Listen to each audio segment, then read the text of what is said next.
사무엘상 16장. 여호와께서 사무엘에게 말씀하셨다. 너는 사울을 위해서 언제까지 슬퍼하겠느냐? 나는 이미 그를 버렸으므로 더 이상 그를 이스라엘의 왕으로 여기지 않는다. 이제 너는 감람 기름을 가지고 베들레헴으로 가서 이새라는 사람을 찾아라. 내가 그의 아들 중에서 이스라엘의 새 왕이 될 사람을 벌써 정해 놓았다. 그러나 사무엘은 내가 어떻게 그렇게 할 수 있겠습니까?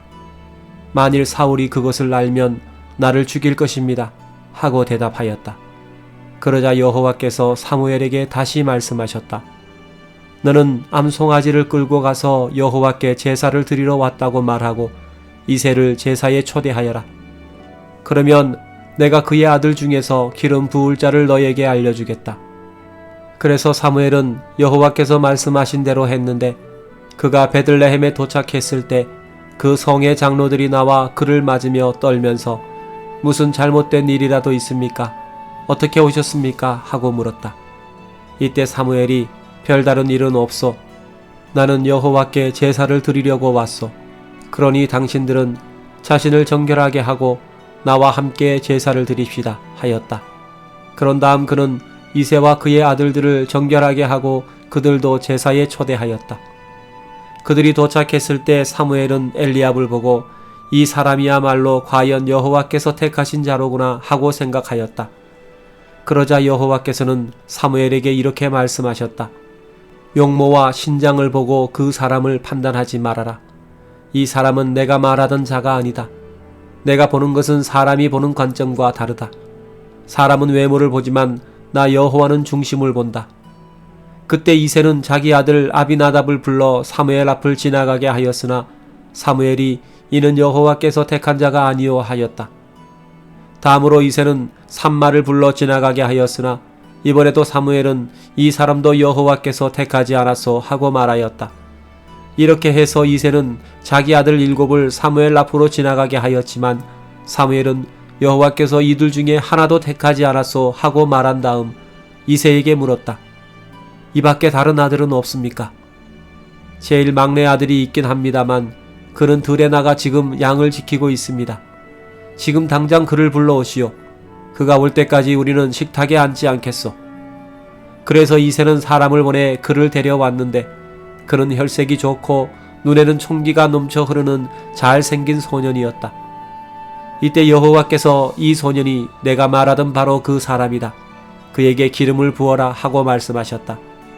그래서 사무엘은 다윗이 그의 형제들 가운데 섰을 때 자기가 가지고 온 감람기름을 그의 머리에 부었다. 그러자 여호와의 성령께서 다윗을 사로잡아 그날 이후로 그와 함께 하셨다. 그리고 사무엘은 라마로 돌아갔다. 이제 여호와의 성령은 사울에게서 떠났고 그 대신 여호와께서 보내신 악령이 그를 괴롭혔다. 그러자 사울의 신하들이 그에게 말하였다. 하나님이 보낸 악령이 왕을 괴롭히고 있습니다. 명령만 내리십시오. 우리가 수금 잘 타는 사람을 구해오겠습니다. 악령이 왕을 괴롭힐 때마다 수금을 타면 대왕께서 곧 낫게 될 것입니다. 그 말을 듣고 사울이 좋다. 수금 타는 자를 나에게 데려오너라 하자 신하 중 한 사람이 대답하였다. 베들레헴에 이새라는 사람의 아들이 있는데 그는 수금을 잘 탈 뿐만 아니라 기백 있고 용감하며 구변 좋고 용모도 아름다운 데다가 여호와께서 그와 함께 하십니다. 그래서 사울은 사람을 이새에게 보내 양치는 그의 아들 다윗을 보내라고 요구하였다. 그러자 이새는 다윗을 보내면서 염소 새끼 1마리와 그리고 빵과 포도주를 실은 당나귀 1마리도 함께 보냈다. 사울은 다윗을 보는 순간 그를 대견스럽게 여겨 사랑하고 그를 자기 호위병으로 삼았다. 그런 다음 사울은 사람을 이새에게 보내 다윗을 내 곁에 있게 하라. 내가 그를 무척 좋아한다라고 하였다. 그 후로부터 하나님이 보낸 악령이 사울을 괴롭힐 때마다 다윗이 수금을 타면 사울은 상쾌하여 낫고 악령은 그에게서 떠나갔다. 사무엘상 17장. 블레셋 사람들이 싸우려고 유다의 소고에 군대를 소집하고 소고와 아세가 사이에 있는 에베스 담밈에 진을 쳤다. 그러자 사울과 이스라엘 사람도 모여서 엘라 골짜기에 진을 치고 블레셋 군과 대치하였는데 그들은 골짜기 하나를 사이에 두고 이쪽 저쪽 산 언덕에서 서로 마주보고 포진하였다. 그때 가드 사람 골리앗이라는 자가 블레셋 진지에서 나와 이스라엘 군에게 싸움을 걸었다. 그는 블레셋 장군으로 키가 거의 3m나 되는 거인인데다가 놋으로 만든 투구를 쓰고 무게가 57kg이나 되는 놋갑옷을 입고 다리에는 놋으로 만든 각반을 대고 놋창까지 들고 나왔다.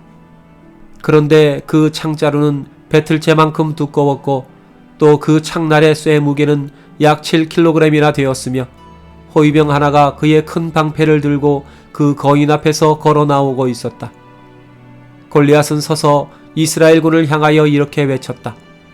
너희가 왜 나와서 전열을 갖추고 있느냐? 나는 블레셋 사람이며 너희는 사울의 부하가 아니냐? 이제 너희는 한 사람을 택하여 나에게 보내라. 만일 너희가 보낸 자가 나를 죽일 수 있으면 우리가 너희 종이 되겠다. 그러나 내가 그를 죽이면 너희가 우리 종이 되어야 한다.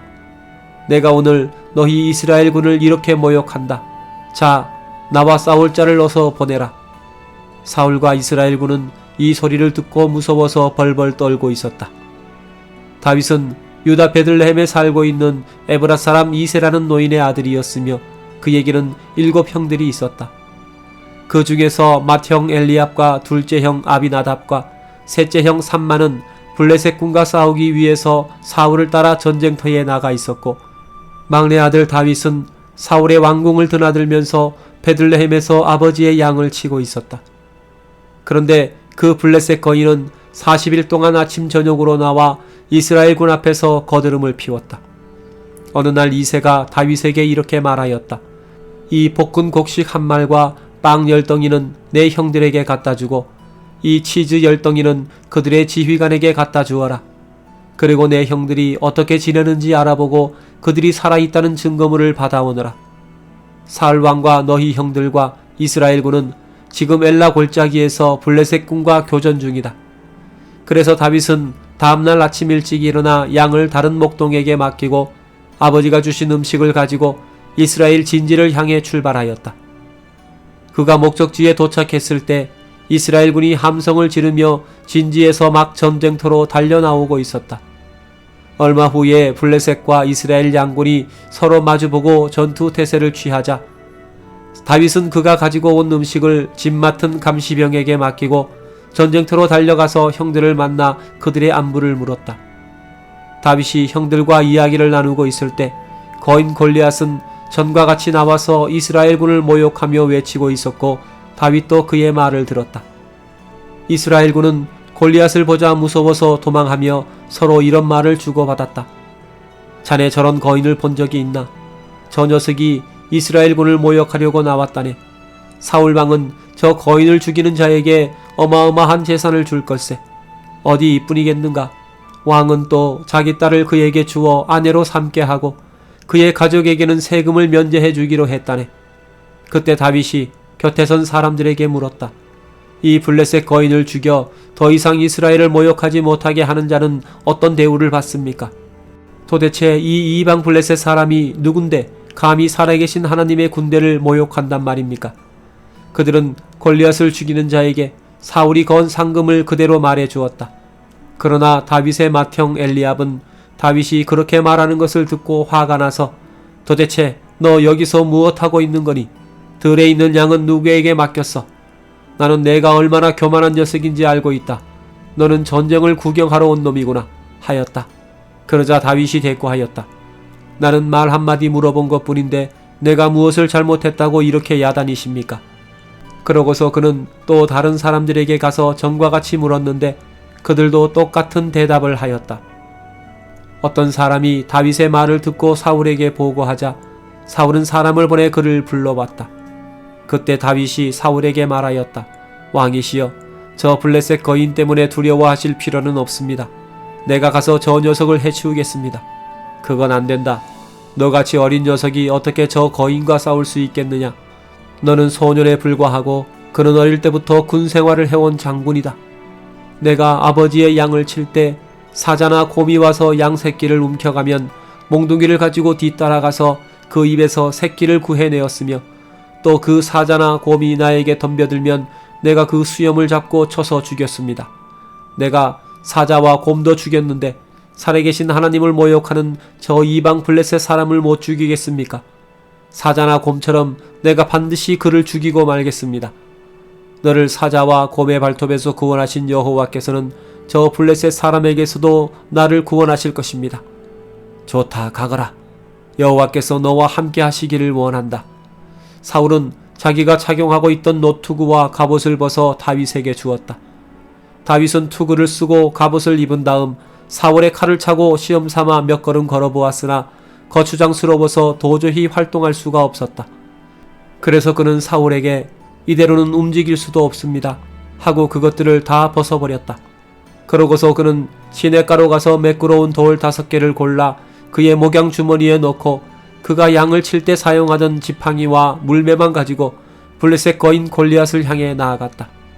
그러자 방패든 자를 앞세우고 다윗을 향해 걸어 나오던 골리앗은 얼굴이 불그스름하고 예쁜 이 꼬마 소년을 보더니 내가 나를 개로 알고 막대기를 가지고 나왔느냐 하고 비웃으며 또 그의 신들의 이름으로 다윗을 저주하였다. 그러고서 그는 이리 오너라. 내가 내 시체를 새와 들짐승에게 주겠다 하고 외쳤다. 이때 다윗이 소리치며 그 블레셋 사람에게 말하였다. 너는 칼과 창을 가지고 나왔지만 나는 전능하신 여호와 곧 내가 모욕하는 이스라엘 군대의 하나님의 이름으로 나왔다. 오늘 여호와께서 너를 내 손에 넘겨주실 것이며 나는 너를 죽여 내 목을 자르고 또 블레셋 군의 시체를 새와 들짐승들에게 주어 먹게 하겠다. 그러면 온 세상이 이스라엘의 하나님이 계신 것을 알게 될 것이다. 그리고 이곳에 있는 모든 사람들도 여호와께서 자기 백성을 구원하는 데 창이나 칼이 필요치 않음을 알게 될 것이다. 전쟁은 여호와께 속한 것이므로 그분이 너희를 우리 손에 넘겨주실 것이다. 골리앗이 다윗의 정면으로 걸어 나오자 다윗은 그를 향해 달려가며 주머니에서 돌 하나를 끄집어내어 물매로 그에게 던졌다. 그러자 그 돌은 골리앗의 이마에 정통으로 맞아 꽂히고 그는 땅바닥에 쓰러졌다. 이와 같이 다윗은 칼 하나 없이 물매와 돌 하나만 가지고서 그 블레셋 거인을 쓰러뜨리고 달려가 골리앗의 칼집에서 칼을 뽑아 그것으로 그를 죽이고 그의 목을 베어버렸다. 그러자 블레셋 사람들은 그들의 대장이 죽은 것을 보고 달아나기 시작하였다. 이때 이스라엘과 유다 사람들은 승리의 환호성을 올리며 달려가 블레셋군을 가드와 에그론 성문까지 추격했는데 블레셋군의 사상자들은 가드와 에그론으로 가는 사하라임 길에 질비하게 쓰러졌다. 블레셋군을 쫓던 이스라엘군은 추격을 중단하고 돌아와 그들의 진지를 약탈하였으며 후에 다윗은 골리앗의 머리를 예루살렘으로 가져왔고 그의 갑옷과 투구는 자기 천막에 넣어두었다. 사울은 다윗이 골리앗과 싸우러 나가는 것을 보았을 때 그의 군사령관 아브넬에게 아브넬아, 이 소년이 누구의 아들이냐 하고 물었으나 아브엘은 왕이시여 잘 모르겠습니다 하고 대답하였다. 그러자 사울은 가서 알아보고 오너라 하고 명령하였다. 다윗이 골리앗을 죽이고 돌아왔을 때 아브넬은 그를 사울에게 데려왔는데 그때까지도 다윗은 골리앗의 머리를 손에 들고 있었다. 그때 사울이 다윗에게 얘야 내가 누구 아들이냐 하고 물었다. 그래서 다윗이 저는 베들레헴에 사는 이새라는 사람의 아들입니다 하고 대답하였다.